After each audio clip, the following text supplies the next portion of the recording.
Перед вами ровная земля. Никаких развалин, никакой золы, никаких костей. Там, где тысячи людей жили, строили, торговали, растили детей и хоронили своих мертвых, пустота. Абсолютная, чистая, необъяснимая пустота. Это не метафора. Это 3 реальных места на планете, где цивилизации буквально перестали существовать. И ни один ученый в мире пока не дал полного ответа «почему?». Когда говорят об исчезнувших цивилизациях, обычно вспоминают Помпеи, там хотя бы остался пепел. Или Майя, там остались джунгли с руинами внутри. Там хотя бы есть что объяснять. Но есть другие случаи. Случаи, где исчезло буквально все. Люди, постройки, следы быта и даже внятная логика самого исчезновения. 3 места, которые мы разберем сегодня, объединяет одно. Каждое из них — открытый нераскрытый случай в мировой археологии. Улики есть, виновник неизвестен. Мы пройдем по каждому шаг за шагом, разберем, что нашли, что не нашли, и почему именно отсутствие находок говорит громче любого артефакта. Потому что иногда самый важный факт — это то, чего нет. А давайте узнаем, у кого сейчас утро, день или ночь. Пишите в комментариях свое время. Посмотрим, насколько мы все из разных уголков мира. Аркаим — город, который сжег себя сам. 1987 год. Челябинская область, Советский Союз. Геннадий Борисович Зданович, профессор Челябинского государственного университета и руководитель Урало-Казахстанской археологической экспедиции, проводит стандартную разведку местности. Цель — оценить территорию перед затоплением для строительства водохранилища. Обычная бюрократическая процедура, которую проводили сотни раз. Под толщей степи — идеальный круг. Зданович останавливает строительство. Он понимает, это не природное образование. Начинаются раскопки. И то, что выходит на поверхность в последующие годы, полностью меняет представление о бронзовом веке на евразийском пространстве. Аркаим — укрепленное городище диаметром около 170 метров. 2 концентрических кольца стен из сырцового кирпича высотой по реконструкции до 5-6 метров. Радиальные улицы, расходящиеся от центра, как спицы колеса. Центральная площадь. Хорошо продуманная дренажная система прямо под мостовой. Металлургические печи почти в каждом жилом помещении. Более 50 домов, каждый площадью от 110 до 180 квадратных метров. Все это датируется примерно 21-18 веками до нашей эры, около 4000 лет назад. Данные публиковались в серии работ Здановича, сведенных в монографии «Аркаим. Страна городов», вышедшей в Челябинске в 2007 году совместно с Ириной Ботаниной. Это само по себе сенсация.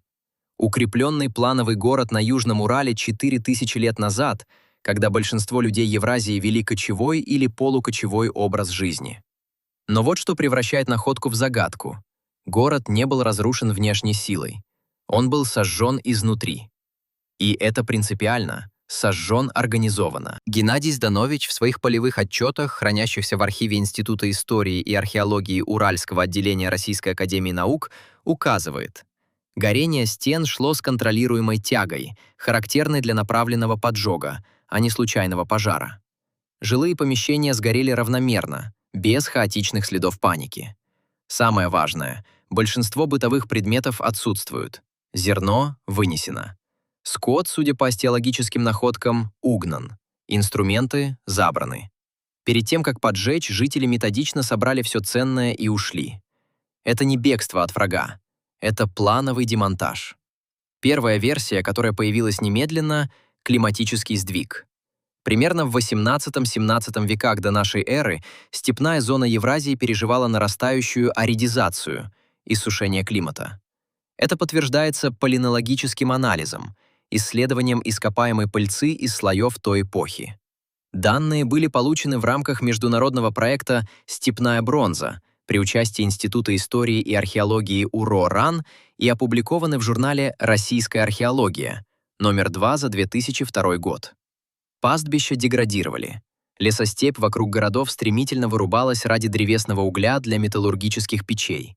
Скот нечем было кормить. Ресурсная база сузилась до критической точки. Версия убедительная. Климатическое давление реальное и задокументированное. Но она объясняет уход, не способ ухода. Потому что тут открывается следующее. Аркаим не единственный. Геннадий Зданович и его коллеги методично картировали всю степную зону и выявили более 20 похожих городищ на площади около 350 тысяч квадратных километров, от Южного Урала до Северного Казахстана. Систему назвали «Страной городов». Данные по ее масштабу изложены в публикации Здановича в «Российской археологии», номер 2, 2002 год. И все эти города сожжены изнутри. Все в одну и ту же эпоху, все с признаками организованного ухода. Это уже не история одного городка, жители которого решили уйти. Это синхронная, скоординированная акция целой культуры, которую ученые называют синташтинской или протоиндоиранской. Той самой, чьи потомки по ряду лингвистических и генетических гипотез впоследствии расселились по огромной части Евразии, от Индии до Европы. И здесь первая версия рассыпается окончательно. Если это просто переселение из-за климата, почему они сожгли дома? Почему не оставили их для возможного возвращения? Почему не оставили склады, которые облегчили бы жизнь следующим? Почему не оставили вообще ничего? Вопрос до сих пор открыт. Официального объяснения синхронному самосожжению страны городов нет. Аркаим хотя бы оставил пепел и фундаменты. У следующей культуры не осталось даже этого. Только углубление в вечной мерзлоте и вопрос, от которого у арктических археологов до сих пор не находится ответа. Культура Дорсет. 2000 лет в Арктике и полное растворение. Остров Баттерст. Канадская Арктика. 1972 год. Археолог Питер Шледерман из Университета Калгари ведет полевую работу в одном из самых труднодоступных районов планеты. Он ищет следы доисторического присутствия человека на островах канадского арктического архипелага. То, что он обнаруживает, поначалу легко принять за природное образование — правильные прямоугольные углубления в мерзлой земле. Но они слишком правильные, слишком регулярные. Это дома, точнее то, что от них осталось. Основания жилищ, сложенных из костей крупных млекопитающих и дерева с остатками шкур в качестве перекрытий. Вся информация систематизирована в книге Шледермана «Crossroads to Greenland», вышедшей в издательстве Arctic Institute of North America в 1996 году. Здесь жили люди культуры Дорсет. Дорсет — одна из самых удивительных и наименее изученных культур в истории человечества. Они появились в арктической зоне Канады и Гренландии примерно 28-25 веков назад, то есть примерно в V веке до нашей эры. Они были охотниками на морского зверя исключительного уровня мастерства. Охотились на кольчатого тюленя, моржа, белого медведя и даже на белух и нарвалов, без собачьих упряжек, которых у них не было, и без поворотного гарпуна более поздней конструкции. Их технологии охоты, при кажущейся простоте, были точно подстроены под условия Арктики. Но поразительнее всего их искусство. Дорсет вырезали из кости, моржового клыка и дерева миниатюрные фигурки, людей, животных, духов, такого качества, что эти предметы сегодня хранятся в лучших этнографических музеях мира. Антрополог Дороти Херли Эбер, исследовавшая артефакты Дорсет, описывала их как самое утонченное доисторическое искусство в арктическом регионе. Цитата из сборника по арктической этнографии, изданного Смитсоновским институтом в 1988 году. Они жили в Арктике больше 2000 лет. В одной из самых враждебных сред на планете и процветали. Около 1000-1200 года нашей эры культура Дорсет исчезла. Без захоронений, отражающих массовую гибель, без слоев разрушений, без перехода в следующую культурную стадию. Примерно в тот же период с запада, со стороны Аляски, в Арктику пришли носители культуры Туле, прямые предки современных инуитов. Они были вооружены технологически лучше: собачьи упряжки, поворотные гарпуны с воздушными поплавками, большие кожаные лодки-умяки для охоты на крупных китов, лучший инструментарий для строительства снежных убежищ. Логика подсказывает очевидную версию. Тули вытеснили Дорсет. Возможно, уничтожили. Конкуренция за ресурсы, столкновение культур, победа более развитой технологии. Эту версию опровергает ДНК. В 2014 году в журнале Science вышла работа под руководством Маттиаса Мейера из Института эволюционной антропологии Макса Планка, а также в том же году более специализированное исследование группы Марьяна Рагавана, опубликованное в том же журнале Science, том 345, The Genetic Prehistory of the New World Arctic. Авторы провели геномный анализ останков представителей культуры Дорсет из нескольких арктических памятников. Результат однозначен. Полное генетическое разделение между Дорсет и Туле. Популяции существовали параллельно на одной территории на протяжении как минимум нескольких поколений и не смешивались. Никаких следов генетического обмена. Ни одного гибридного захоронения. Как будто они друг друга не замечали. Это с точки зрения популяционной генетики аномалия. Когда две группы людей занимают одну территорию на протяжении длительного времени, смешение происходит почти всегда. Здесь нет. Дальше больше. Нет ни одного захоронения Дорсет с признаками насилия в масштабах, сопоставимых с численностью популяции. Та же работа Рогована и коллег показывает, Дорсет исчезли как генетически изолированная популяция, то есть они не растворились в Туле через смешанные браки. Они исчезли иначе. Томас МакГоверн, профессор городского университета Нью-Йорка и один из ведущих специалистов по арктическим доисторическим обществам, в своих работах, публиковавшихся в журнале Arctic Anthropology, издание Университета Висконсин-Мэдисон, прямо называет исчезновение Дорсет одной из принципиально нерешенных проблем арктической науки. Вопрос, который он формулирует: почему культура, адаптированная к Арктике лучше, чем кто-либо до нее, и просуществовавшая более 2000 лет, не оставила ни биологического, ни культурного следа? 3 версии последовательно снимаются с повестки. Болезнь – нет массовых захоронений. Война – нет следов насилия. Ассимиляция – нет генетического смешения.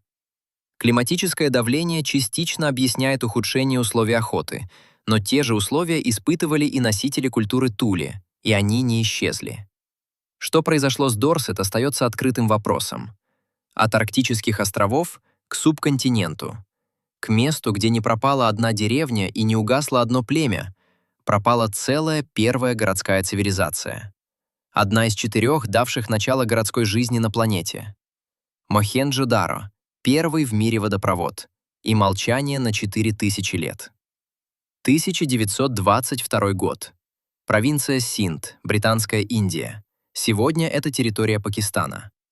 Ракхалдас Бандиопадхьяй, индийский археолог на службе археологической службы Индии, исследует регион в поисках буддийских памятников. На холме Мохенджо-Даро. Название означает «холм мертвых» на языке синдхи. Он ожидает найти ступу или монастырь. Вместо этого под слоями земли начинает проступать нечто, объясняющее само это название. Город, о котором никто не помнил. Мохенджо-Даро – часть инской или харрапской цивилизации, одной из 4 первых городских цивилизаций на планете, наряду с Шумером в Месопотамии, Египтом и ранним Китаем. В период расцвета, примерно с 26 по 19 век до нашей эры, этот город занимал площадь около 250 гектаров. Численность населения, по оценкам, достигала 30-40 тысяч человек. Эти данные воспроизводятся в материалах ЮНЕСКО при включении памятников в список всемирного наследия в 1980 году. Объект номер 138. То, что обнаружили в Мохенджо-Даро, стало революцией в понимании древнего мира. Прямоугольная сетка улиц, идеально спланированная, с главными проспектами шириной до 10 метров и переулками. Дома из обожженного кирпича стандартного размера – 28 на 14 на 7 сантиметров. Это соотношение сторон 1 к 2 к 4, которое до сих пор используется в современном строительстве. Несколько этажей, внутренние дворы, зернохранилища и мастерские. Но главное – инфраструктура.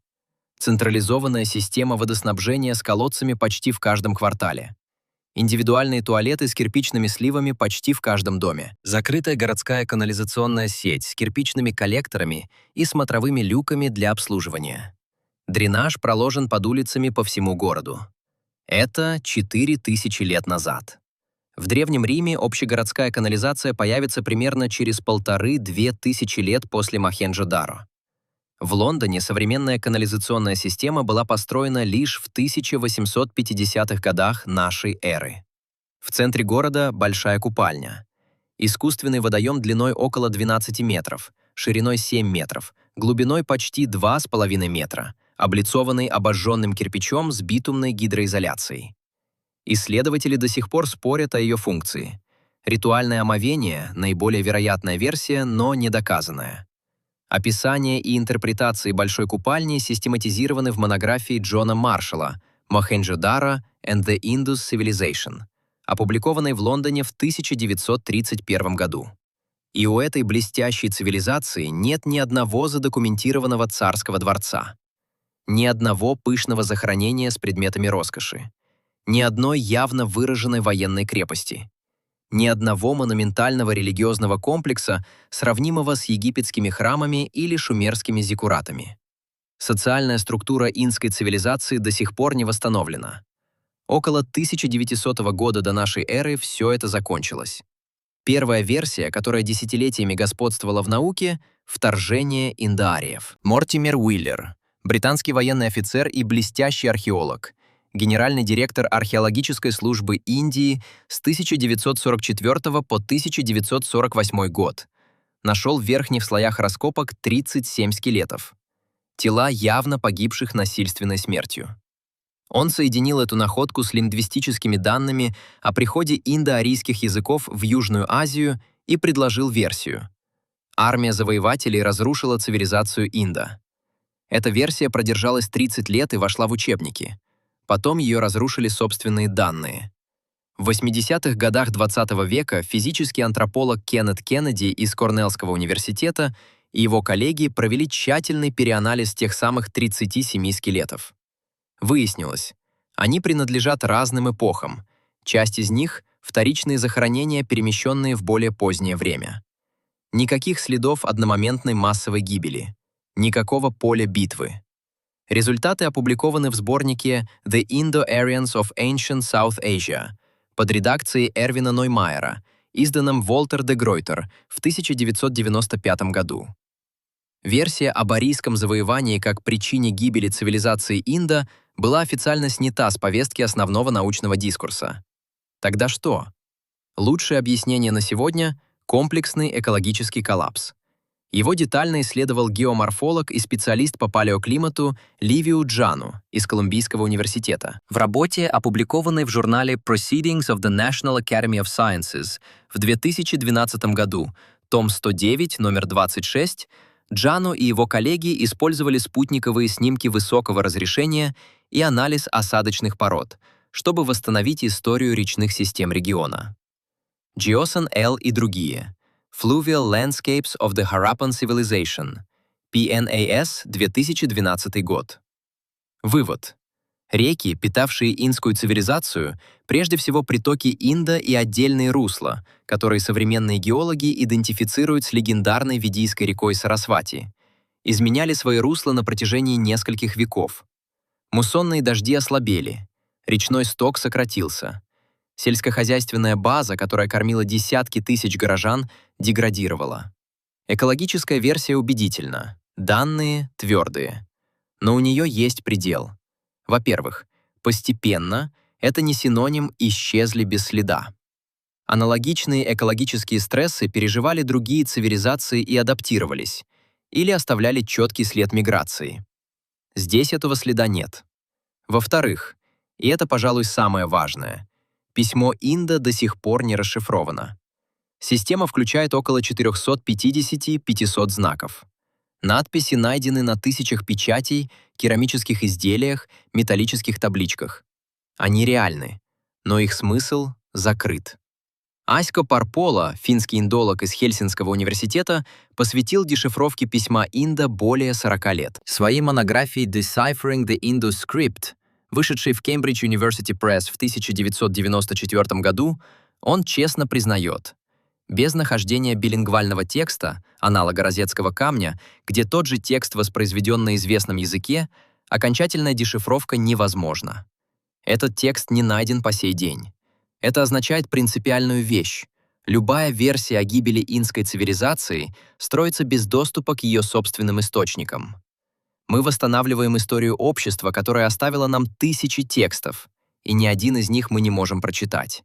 У нас нет имен их правителей, нет названий их городов на их собственном языке, нет молитв, законов, торговых записей. Мы знаем, что они умели делать, но не знаем, что они думали, и не знаем, что они поняли в конце. Что объединяет 3 исчезновения, и почему это не случайность? 3 места, 3 разных тысячелетия, 3 разных климатических зоны – степь, Арктика, субтропики. 3 совершенно разных уровня технологической сложности. Но у всех 3 одна общая черта, которая выделяется при сравнении. Ни в одном случае нет убедительных свидетельств внешнего военного уничтожения. Нет характерных слоев пожарищ от вражеского нападения. Нет массовых захоронений, сопоставимых с численностью населения. Нет трофеев, оставленных победителями. Нет следов завоевания, которые в других местах и в другие эпохи археология умеет читать очень четко. Эту закономерность обобщает сравнительное исследование, посвященное коллапсам доиндустриальных обществ. Работа с участием археологов из нескольких американских университетов, результаты которой отражены в материалах Journal of Archaeological Research 2000-х годов. Среди задокументированных случаев коллапсов на 5 континентах устойчиво выделяется группа, где внешний агрессор отсутствует, но культурная и демографическая преемственность при этом разрывается полностью. Именно в эту группу попадают все 3 разобранных нами случая. Джозеф Тейнтер, американский антрополог из Университета Юты, в своей книге «The Collapse of Complex Societies», вышедшей в Cambridge University Press в 1988 году, предложил концепцию, которая частично объясняет механику подобных коллапсов. Его ключевой тезис: по мере роста сложности общества, каждая следующая единица вложений в поддержание этой сложности дает все меньшую отдачу. Наступает момент, когда система начинает работать против собственного выживания, и упрощение становится не катастрофой, а рациональным выходом. Эта логика хорошо ложится на Аркаим. Организованный поджог собственного города мог быть именно таким рациональным выходом, отказом от сложной оседлой системы в пользу мобильного пастушества. Может быть. Но она не объясняет исчезновение Дорсет, культуры, которая по меркам арктической охоты была не сложной, а как раз точно сбалансированной. Она не объясняет, почему Дорсет не оставила генетического следа. И она не объясняет, почему инская цивилизация, при всем ее богатстве и масштабе, не породила ни одной преемственной традиции, которую мы могли бы проследить напрямую. Универсальной модели нет, и это честный, верифицируемый факт, а не риторический прием. Наука пока не имеет инструмента, позволяющего объяснить, почему некоторые сложные общества исчезают полностью, не оставляя ни культурного, ни биологического следа, при отсутствии явной внешней катастрофы. 3 места, 3 разных века. Одна и та же пустота там, где должна была остаться память.